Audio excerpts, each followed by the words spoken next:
Ryan, are you there? Yeah, hey, guys. I'm Hey. in my daughter's room, so sorry for that cheerleader No, that's thing. okay. I'm squirreled away in here with the door closed. Good morning, Boy, Ryan. Good to see you. Hey, this what's up? week has been the week a lot of us have been waiting for, and that is because you guys at the Truth and Transparency Foundation, formerly known as Mormon Leaks, have been kind of under the radar for a while. What's been going on? That's been on everybody's mind. They're like, "Hey, can we have some more of those leaks? Where's our October surprise?" Right. Yeah. No, I hear you. It sucks to have been so quiet on that front. We were taking care of some housekeeping issues. We got money problems like everybody, and we had a huge fundraising drive. We were trying to put together some funds, and we were also assembling an advisory board. Um, and we had a press release on this week's been a blur. So I think it was Wednesday. We had a press release where we announced our advisory board, so people can go and look at that. It's really awesome, robust group of people from such a variety of backgrounds. Yeah, there you go. And one of the things that we're most proud of, because we're trying to, I mean, we still want to report on Mormonism, but we want to report on all religion. And our advisory board, there's only two people in that list that are connected to Mormonism. That would be Kimberly Anderson and Timmy Shue. They are both former Mormons. The rest of those people come from completely different walks of life. So I'd encourage everybody to Google those people's names, all those people's names, and read about them and learn about them. They're a great group of people that we now sort of have a more formal relationship, that we can pick up the phone and say, hey, how should we handle this? And, get advice so that we can think outside the box and not be caught in a bubble and make sort of, poor editorial decisions, if you will. Okay, so this is at truthandtransparency.org. That's the website. You can go there and you can see their press releases. Earlier this week, they released the announcement of their advisory board. Now, with this announcement, there was also kind of a formalization of a shift towards how you guys would present things. It's more in a journalistic fashion. Is that right? Yeah, and we really did start doing that in January of last year, but I mean, we're really making an even more of a push to that. So Ethan and I, this actually, believe it or not, really started with the $32 billion leak, as many people call it, that we had in 2018, where we were able to show that there were $32 billion that the church had in the stock market. Later that was enhanced with the latest leak from the Washington Post, where they showed 100 billion. That 32 billion is part of that.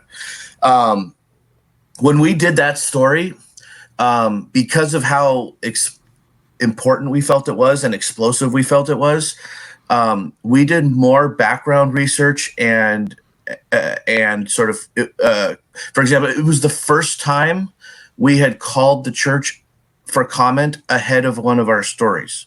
That $32 billion leak. That was the first time. Now they didn't respond, but like I did, in order to 100% verify, I called the numbers that I had for these people that were managers on these LLCs that worked at the church, and I got them on the phone, and I actually talked to one of them.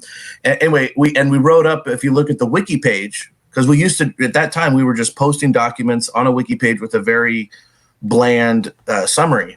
But if you go to that wiki page, it almost looks like an article. It's really long, drawn out. I kind of lay out, how we verified it and all this kind of stuff. And very few media outlets picked up the story. And as I was talking to some reporter friends of mine, and I'm like, well, why? This is such a big story and whatnot. And they said, well, you kind of already did the work. They didn't really have anything new to add. And I was like, oh, dang, and Ethan, was feeling the same way. And I think we both got at the same time. We're like, we kind of got a thrill out of having done so much work. And we thought, well, maybe we didn't think we did so much work. We still thought there was more to explore in that story. Mm-hmm.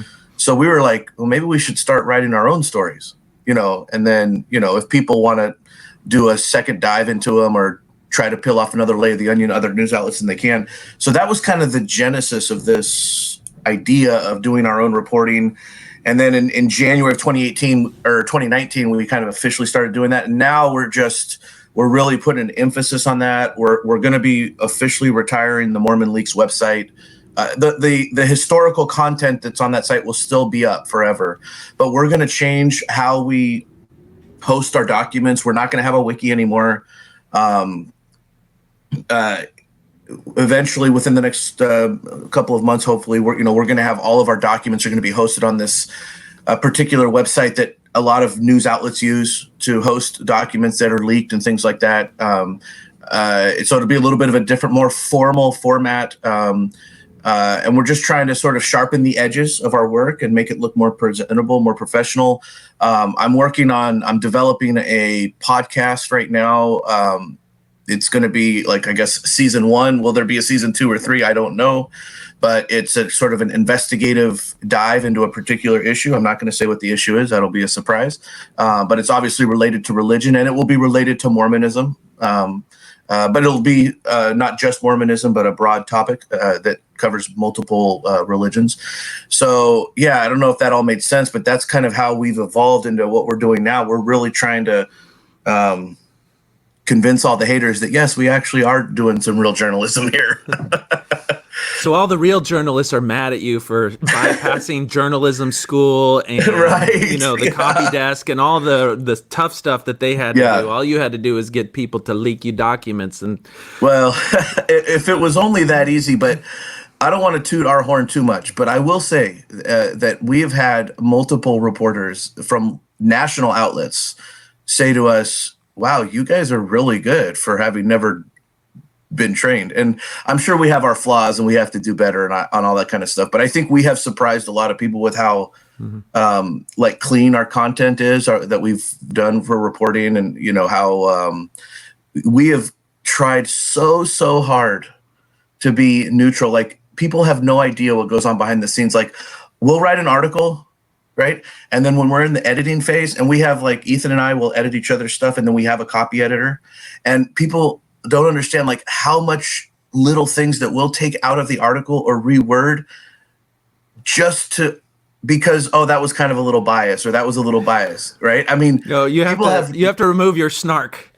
And when we write the article, we're actually doing that, right? I'm not trying to keep the snark in there, but we go the extra mile and just like we sit there and read a sentence and we think of all the different ways it could be considered bias.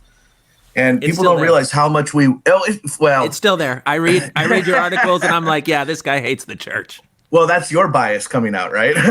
No, but look, you can't remove 100% of the bias, and all reporters have a certain bias going in. The question is number one, what is the bias and how much does it affect? So what we want our bias to be, that we start with the presumption, the bias, that churches are lacking in transparency in general. Obviously, some churches do better than others, but our bias is that churches are lacking in transparency.